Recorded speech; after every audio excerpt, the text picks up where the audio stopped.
Hello student, welcome back to our channel chemistry NEET guide. তো thumbnail থেকে তোমরা বুঝতেই পেরেছো আজকের ভিডিওতে আমরা অ্যালকোহল ফেনল ইথার যে চ্যাপ্টারটা আছে তার ইংলিশ ভার্সানের কিছু এমসিকিউ নিয়ে এসেছি এবং এর আগে আমাদের কিন্তু 50টা এমসিকিউ আলোচনা করা আছে, যার প্লেলিস্ট আমরা এই ভিডিও ডেসক্রিপশান বক্সে দিয়ে দিচ্ছি। তোমরা প্লেলিস্টটা ক্লিক করে 3টে ভিডিও পাবে, সেই 3টে ভিডিও থেকে তোমরা এমসিকিউগুলো প্র্যাকটিস করে নিতে পারো, যেগুলো তোমাদের সেমিস্টার 3 নিট বা জেইতে খুব কাজে লাগবে। তো চলো, আশা করবো সেইগুলো দেখে নিয়েছো। দেখে নেওয়ার পর শুরু করা যাক আজকের ভিডিওটা। 51 নম্বর কোশ্চেন বলেছে, the strongest acid among the following is. তো 4টে যৌগ দেওয়া আছে, তার মধ্যে বলেছে সবথেকে স্ট্রংগেস্ট অ্যাসিড কোনটা। অপশান এতে আছে অর্থোমিথক্সি ফেনল, অপশান বিতে আছে প্যারা মিথক্সিফেনল, অপশান সিতে আছে মেটা মিথক্সিফেনল, মেটাতে মিথক্সি আছে, মিথক্সি মানে OCH3, এবং অপশান ডিতে আছে ফেনল। তো কোন উত্তরটা হবে আমরা দেখে নিই। দেখো, আমাদের উত্তর সেইটাই হবে যেখানে এই ফেনলের গ্রুপগুলো এখানে আছে, এখানে আছে, এখানে আছে, যাই হোক, এই বন্ডটা যা তাড়াতাড়ি ভেঙে যাবে সেটা সবথেকে ভালো অ্যাসিড হবে। কিন্তু আমরা জানি এই OCH3 গ্রুপের কি কি এফেক্ট আছে। OCH3 গ্রুপের প্লাস আর এফেক্ট আছে আর মাইনাস আই এফেক্ট আছে। এবার আর এফেক্টটা কোথায় কোথায় কাজ করবে? অর্থ আর প্যারাতে কাজ করবে। আর এফেক্ট মানে কি? ও কিন্তু ইলেকট্রন রিংয়ে দেবে, ইলেকট্রন দেওয়া গ্রুপ। কিন্তু যদি এখানে ইলেকট্রন টানা গ্রুপ থাকতো, তাহলে এখান থেকে ইলেকট্রনের টানটা যদি পড়তো, তাহলে কিন্তু এখান থেকে ইলেকট্রনের টান পড়তো এবং এই বন্ডটা দুর্বল হয়ে যেত। তাই এখানে যেহেতু ঠেলা গ্রুপ আছে ইলেকট্রন, অর্থাৎ প্লাস আর দেয়া গ্রুপ আছে, তাই অর্থ আর প্যারাটা প্রথমেই উত্তর হবে না। কেন হবে না? কারণ আর এফেক্টটা কাজ করে অর্থ আর প্যারা পজিশান থেকে, আর এফেক্টটা কাজ করবে অর্থ আর প্যারা পজিশান থেকে। কিন্তু এবার যদি অপশান সিটা আমি দেখি, এখানে প্লাস আর এফেক্ট আছে, মাইনাস আর আই এফেক্ট আছে, এখানে কিন্তু প্লাস আর এফেক্টে ইনঅ্যাক্টিভ। তাহলে এখানে কী এফেক্ট কাজ করছে? Minus I. তাহলে মাইনাস আই এর মাধ্যমে কী করবে? ইলেকট্রন নিজের দিকে টানবে। তাহলে ইলেকট্রন যখনই নিজের দিকে টানবে তখনই এই যে বন্ডটা, এখান থেকেও টানটা পড়বে এবং বন্ডটা দুর্বল হয়ে যাবে। অর্থাৎ এখানে মাইনাস আইটা কাজ করছে বলে এখানে উত্তর হবে মেটা মিথক্সিফেনল। আশা করব বুঝতে পেরেছো, খুব ভালো একটা এমসিকিউ। তারপরের এমসিকিউ বলছে, salicylic acid can be easily prepared by reaction between. দেখো, কোলবে স্মিথ বিক্রিয়ায় স্যালিসাইলিক অ্যাসিড তৈরি হয়, আর একটা রাইমার্টিবেনের মতো যে একটা বিক্রিয়া আছে সেটাতে স্যালিসাইলিক অ্যাসিড তৈরি হয়। তো কোলবে স্মিথ বিক্রিয়াটাই রিয়েজেন্ট এখানে দেওয়া আছে, অপশান এটা হবে রাইট অ্যান্সার। কি কোলবে স্মিথ বিক্রিয়াটা তোমরা যদি ভালো করে একবার দেখে নাও। প্রথমে ফেনল নিচ্ছি আমরা এখানে। ফেনলে কি করা হয়? প্রথমে এনওএইচ দেওয়া হয়, এনওএইচ দিয়ে এটাকে ONA করে নেওয়া হয়, এবং ONA করে নেওয়ার পর এখানে আমরা CO2 দিই, 4 থেকে 7 অ্যাটমসফিয়ার চাপ দিই, হ্যাঁ, চাপ দিই, টেম্পারেচার দিই 120 থেকে 40, তারপরে লঘু HCl দিই, তৈরি হয়। তো যাই হোক, এই রিয়েজেন্টগুলো এখানে উজ্জ্ব আছে, এখানে মেন রিয়েজেন্টটা দিয়েছে। তাহলে উত্তর হবে ফেনল এবং CO2, এদের দুজনকার বিক্রিয়ার মাধ্যমে আমরা তৈরি করতে পারি স্যালিসাইলিক অ্যাসিড। নেক্সট কোশ্চেনটা খুব ভালো কোশ্চেন, একটা কনসেপ্টের কোশ্চেন আছে। বলছে, which of the following will not be soluble in sodium hydrogen carbonate, মানে সোডিয়াম বাইকার্বনেট NaHCO3। দেখো, সোডিয়াম বাইকার্বনেটের সাথে বিক্রিয়া করে যে কোনো একটু স্ট্রং, এমনি মৃদু অ্যাসিড এগুলো, তার মধ্যেও যার অ্যাসিডিটি একটু বেশি, তাতে যদি আমরা সোডিয়াম বাইকার্বনেট দিই তাহলে বুদবুদ আকারে CO2 বেরোবে। ঠিক আছে, CO2 নির্গত হবে। তার মানে অ্যাসিডগুলো সোডিয়াম বাইকার্বনেটের সঙ্গে, এটা CO3 সঙ্গে বিক্রিয়া করবে মানে সলিউবল হয়ে যাবে। যে বিক্রিয়া করবে না সে সলিউবল হবে না। তার মানে আমাকে এখানে ইনডাইরেক্টলি জিজ্ঞেস করেছে উইক অ্যাসিড কোনটা। যেটা উইক অ্যাসিড সেটা সোডিয়াম বাইকার্বনেট বা সোডিয়াম হাইড্রোজেন কার্বনেটের সাথে বিক্রিয়া করবে না, যেটা উইক অ্যাসিড। আর যে অ্যাসিডগুলো মোটামুটি একটু স্ট্রং তারা কিন্তু বিক্রিয়া করবে। তো দেখি, এখানে তোমরা দেখতে পাচ্ছ বেনজোইক অ্যাসিড। বেনজোইক অ্যাসিড আমরা জানি ভালো অ্যাসিড, মানে মৃদুর মধ্যেও মোটামুটি এখানে অ্যাসিড গ্রুপ আছে। বেনজিন সালফোনিক অ্যাসিড, এটা তোমরা সচরাচর অতটা পড়ো না, কিন্তু এটাও ভালো অ্যাসিড। এই দুটোর অ্যাসিড গ্রুপ বলে, এটা কার্বক্সিলিক অ্যাসিড, এটা সালফোনিক অ্যাসিড হয়ে গেল। এবার এইটার মধ্যে অপশান এ যেটা আছে, এটা তোমরা পড়ে থাকবে হয়তো। দেখো এটাকে বলছে বাইকার্বনেট টেস্ট। বাইকার্বনেট টেস্টে সাড়া দেয় যেখানে স্ট্রং অ্যাসিড গ্রুপ থাকে, স্ট্রং বলবো না, মৃদুর মধ্যেও যেখানে অ্যাসিড গ্রুপ থাকবে, এগুলো সবই মৃদু অ্যাসিড, অর্গ্যানিক অ্যাসিড। কিন্তু এখানে যেখানে COOH বা SO3H গ্রুপ থাকবে তারা কিন্তু এখানে সাড়া দেবে। ফেনলে কিন্তু COOH গ্রুপ নেই, সাড়া দেওয়ার কথা নয়। কিন্তু আমরা যেহেতু 3টে NO2 দিয়ে দিয়েছি, এবং 3টে NO2 গ্রুপের কী এফেক্ট আছে, এর এফেক্ট আছে -I -R, 3টে কাজ করছে বলে এটা মানে ফেনলটা এমনিতে একটা মৃদু টাইপের অ্যাসিড হলেও 3টে NO2 কিন্তু এর অ্যাসিডিক ক্ষমতা, প্রপার্টিটাকে বাড়িয়ে দিচ্ছে। তার মানে মনে রাখবে সোডিয়াম বাইকার্বনেটের সঙ্গে বিক্রিয়া করে কার্বন ডাইঅক্সাইড উৎপন্ন করে, সোডিয়াম বাইকার্বনেটের সঙ্গে বিক্রিয়া করবে, ঠিক আছে। কিন্তু অর্থোনাইট্রোফেনল বিক্রিয়া করবে না, কারণ এখানে একটা নাইট্রো আছে, একটা নাইট্রো ফেনলকে অতটা অ্যাক্টিভেট করতে পারে না যে ও যাতে NaHCO3 সঙ্গে বিক্রিয়া করে। আশা করি বোঝা গেল। তাহলে যেগুলোই মোটামুটি ভালো অ্যাসিড, তার মানে এটা থেকে তুমি কিন্তু একটা জিনিস শিখলে, কিন্তু বাইকার্বনেট টেস্টে সাড়া দেয়। যদিও এর মধ্যে COOH গ্রুপ নেই, তাও কিন্তু বাইকার্বনেট টেস্টে সাড়া দেয়। আমরা অ্যাসিডের চ্যাপ্টারে আবার যখন MCQ করব তখন এইটা আবার পড়বো যে বাইকার্বনেট টেস্টটা কি, এখানে আমি ডিটেলসেই তোমায় বলে দিলাম। নেক্সট কোশ্চেন আছে reaction of phenol with chloroform. ফেনলের সঙ্গে থাকবে ক্লোরোফর্ম, আইডিয়া করে নিতে হবে, টেম্পারেচারগুলো তোমায় হয়তো দেবে না। In presence of sodium hydroxide, chloroform দিয়েছে সোডিয়াম হাইড্রক্সাইড। নেম রিয়াকশান কী বিক্রিয়া? রাইমার-টিম্যান বিক্রিয়া। তো রাইমার-টিম্যান বিক্রিয়া introduces which one of the following functional group. তো রাইমার-টিম্যান বিক্রিয়ায় পরে যদিও লঘু HCl দেওয়া হয়, কিন্তু ফাইনালি কোন গ্রুপটা ঢোকে আমরা জানি, CHO ঢোকে। তাহলে এখানে অপশান বিটা রাইট অ্যান্সার।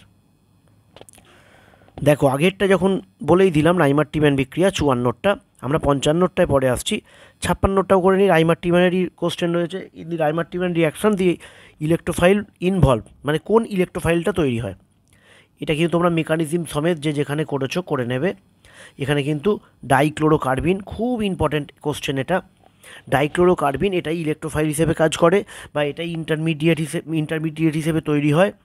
ডাইক্লোরোকার্বিন, ভালো করে মনে রাখবে, ডাইক্লোরোকার্বিন CCl2, C এর মাথায় ডবল ডট। আচ্ছা, এবার আসছি 55 কোশ্চেনটায়। An alcohol gave Lucas test in about 5 minutes. দেখো 5 মিনিটসে লুকাস টেস্টে সাড়া দেয়, আমরা বুঝে গেলাম এখানে এইটা। প্রথমে একটা আমরা ক্লু পেয়ে গেলাম যে 5 মিনিটে বলেছে লুকাস টেস্টে সাড়া দেয়, মানে 2 ডিগ্রি অ্যালকোহল হবে। When the alcohol was treated with hot concentrated H2SO4, it gave an alkene of molecular formula C4H8। অর্থাৎ বলছে অ্যালকোহলটা আমরা পেয়ে গেলাম 2 ডিগ্রি অ্যালকোহল। এই অ্যালকোহলটা বলছে যখন কনসেন্ট্রেটেড H2SO4 সঙ্গে বিক্রিয়ায় ডিহাইড্রেশন হবে তখন তৈরি করবে C4H8, অর্থাৎ একটা অ্যালকিন তৈরি করবে। হুইচ অন ওজোনোলিসিস, অর্থাৎ ওজোনোলিসিসে তৈরি করবে একটাই প্রোডাক্ট দিয়েছে C2H4O, একটা প্রোডাক্ট দিয়েছে। একটা প্রোডাক্ট কেন দিল তোমায় বুঝতে হবে। এখানে একটা প্রোডাক্টকে যদি আমি ভেঙে লিখি, এটা হচ্ছে এই প্রোডাক্টটা অ্যাসিটালডিহাইড। একটা প্রোডাক্ট C2H4O-কে তুমি যদি ভেঙে লেখো দেখবে এটাই আসবে, অ্যাসিটালডিহাইড। তার মানে আমরা জানি ওজোনলিসে সবসময় কটা প্রোডাক্ট তৈরি হয়? 2টো।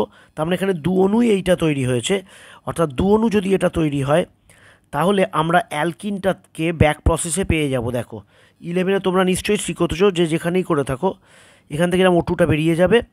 O2টা বেরিয়ে গেলে যে অ্যালকিনটা তৈরি হবে সেই অ্যালকিনটা হচ্ছে, O2টা বেরিয়ে গেল এবং সেখানে ডবল বন্ড তৈরি হয়ে গেল।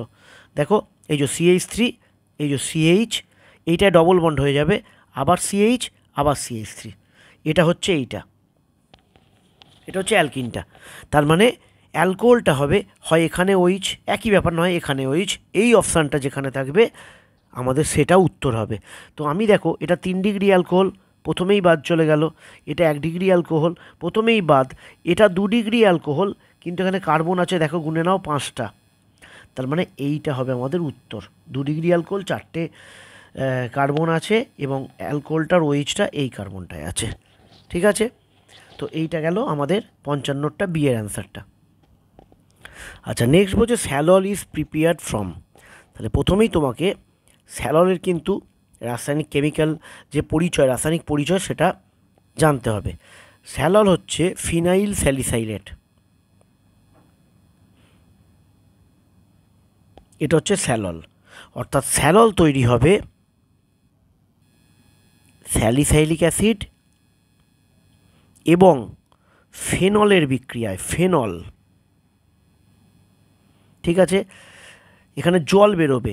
দেখো, এটা একটা এস্টারিফিকেশান বিক্রিয়া। এই অ্যাসিড গ্রুপ আর এই অ্যালকোহল, এই অ্যাসিডের ওইচ আর অ্যালকোহলের এইচ মিলে জল বেরিয়ে গিয়ে এটা একটা এস্টার তৈরি হলো, এবং এখানে নিরোধক হিসেবে POCl3 আমরা ব্যবহার করি। তোমরা স্যাললটা চেক করে নেবে, এর কেমিক্যাল নেম দিতে পারে পরীক্ষায়। কোশ্চেনটা তো দেখতেই পাচ্ছ, অপশানে এরটা উত্তর, স্যালিসাইলিক অ্যাসিড আর ফেনলের মাধ্যমে। এটাও করে রাখবে, এটা হয়তো এই কোশ্চেনের উত্তর নয়। স্যালিসাইলিক অ্যাসিড আর মিথাইল অ্যালকোহল যদি দিই, তাহলে এটা C6H5 জায়গায় CH3 হবে, এবং তার নাম হবে অয়েল অফ উইন্টারগ্রিন, অয়েল অফ উইন্টারগ্রিন। আচ্ছা, 58 কোশ্চেনটা বলছে isopropyl alcohol on oxidation gives. Next question আছে দেখো, আইসোপ্রোপাইল অ্যালকোহল, যেটা বললাম এইমাত্র, অন অক্সিডেশন। তো আইসোপ্রোপাইল অ্যালকোহলের তোমাকে তার জন্য মানে সংকেত আবার গঠনটা জানতে হবে, স্ট্রাকচারটা। আইসোপ্রোপাইল অ্যালকোহল মানে, আমি প্রথমে নিচে CH3 করলাম, ওইচ, এটা হচ্ছে আইসোপ্রোপাইল অ্যালকোহল। কিন্তু আমরা এটাকে একটু সহজ করে যদি লিখি, তাহলে এটা হচ্ছে প্রোপান-2-অল। তোমাদের বুঝতে সুবিধা হবে। আইসোপ্রোপাইল অ্যালকোহল মানে প্রোপান-2-অল, এগুলো করে যেও ভালো করে। একে যদি অক্সিডেশন করি, তাহলে এবার তোমরা সহজেই বুঝতে পারবে যে CHOH বেরিয়ে গিয়ে কিটোন তৈরি করবে, অর্থাৎ অ্যাসিটোন তৈরি করবে। তাহলে উত্তর হবে আমাদের অ্যাসিটোন। নেক্সট কোশ্চেন আছে দেখো, একটা স্টেটমেন্টের কোশ্চেন রয়েছে, সবকটাই পড়তে হবে ভালো করে। বলছে phenol is less acetic than ethanol. আচ্ছা, যেগুলো নয় সেগুলো আমি আগে দেখি। Phenol is more acetic than acetic acid. মনে রাখবে, যতই ফেনল হোক, যে কোনো যদি কোথাও অ্যাসিড গ্রুপ থাকে, তার থেকে কিন্তু ফেনলের আম্লিকতা কম হবে। মানে অ্যাসিড গ্রুপ, তুমি বুঝতেই তো পারছো, এটা একটা অ্যাসিডের গ্রুপ। তাহলে অ্যাসিড গ্রুপ যদি হয়, তাহলে তার আম্লিকতা সবসময় বেশি হবে। কিন্তু এখানে কি বলেছে, phenol is more acidic than CH3COOH। ভুল, phenol is more acidic than carbonic acid. Carbonic acid মানে কিন্তু হচ্ছে H2CO3। এটা উইক অ্যাসিড, কিন্তু এটাও ফেনলের থেকে কিন্তু বেশি আম্লিক। Carbonic acid is more acidic than phenol, তার মানে ফেনল ইজ মোর অ্যাসিডিক, এটাও রং।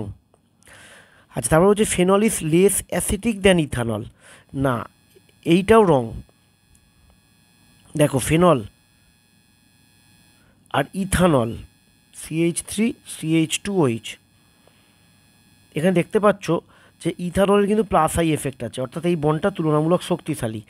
এখানে কিন্তু রেজোনেন্স বলো বা যাই বলো, তার কারণে এখানে পজিটিভ চার্জ আসবে, তো এটা কিন্তু বেশি আম্লিক, এটা কম আম্লিক। এখানে বলছে phenol is less acidic than alcohol. এবার তাহলে অপশান বিটা দেখি, এটাই বলছে phenol is more acidic than ethanol. এটা রাইট অ্যান্সার, ফেনলটা ইথানলের থেকে বেশি আম্লিক।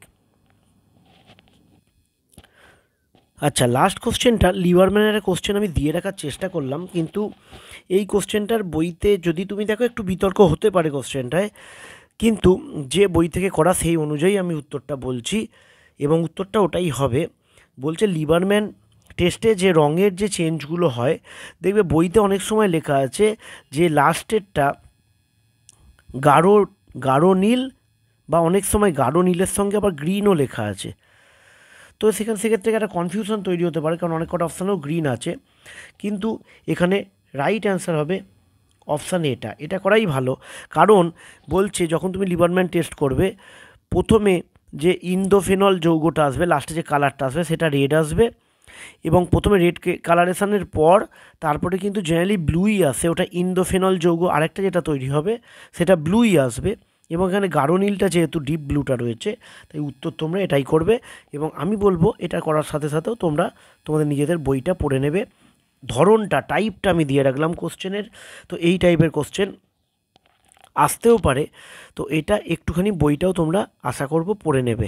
কিন্তু লিবারম্যান রিয়াকশান তোমরা যদি গুগল সার্চ করো দেখবে লিবারম্যান রিয়াকশানে নাইট্রোসো রিয়াকশানে প্রথমে ফেনলের সাথে NaNO2 এক্সেস জল যদি দেওয়া হয় তাহলে প্রথমে রেড কালারেশান হবে, এবং NaOH এক্সেস দেওয়া হলে ওটা ব্লু কালারেশান থাকে।